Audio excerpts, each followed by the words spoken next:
Hi everyone, this is Sandy and welcome to my channel. I have here a tool that I purchased from my craft store here in Australia.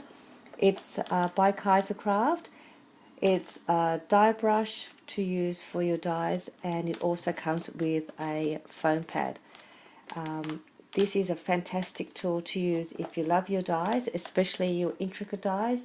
For example, like this envelope dye that I've got here, it has a lot of intricate pattern in it, and usually when you run this sort of dye through your cutting machine, you tend to have your paper still stuck on the dye, like this one here. This is a doily dye.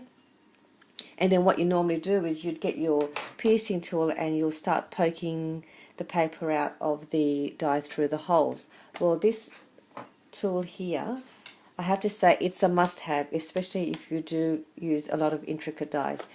So I'm going to show you how to use this tool brush. Just take it out. And this is the foam pad that comes with it. It has these bristles here to help you poke the paper out of the dye. So I've ran this doily dye with a shim as well. So what you do is you lay your dye facing down and you just run your brush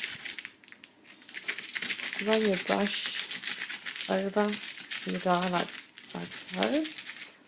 And then what will happen is it will take all of those little pieces of paper out for you, and your dye should come out.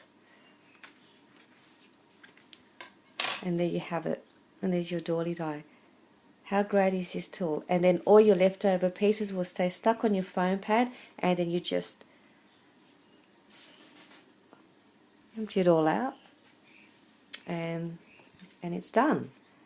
I have another one here to show you. Let's do one more. This one is a heart doily dye, and we'll run this one through and see how this one goes.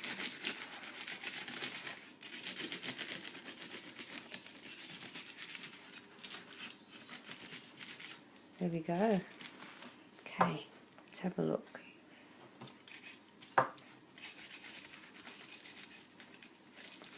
Now, if it's still stuck on there, you still may have to use a paper piercer just to help you get it out.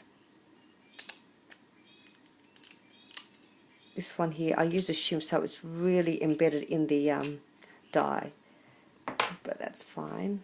Still,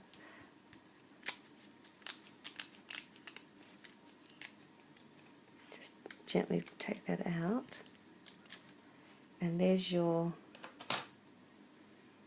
heart dye done. So I just wanted to show you what I purchased. I hope if you see one of these in your craft store and you love your dyes, I do highly recommend this tool here. So I just thought I'd show you and share with you what I purchased. So thank you very much for watching.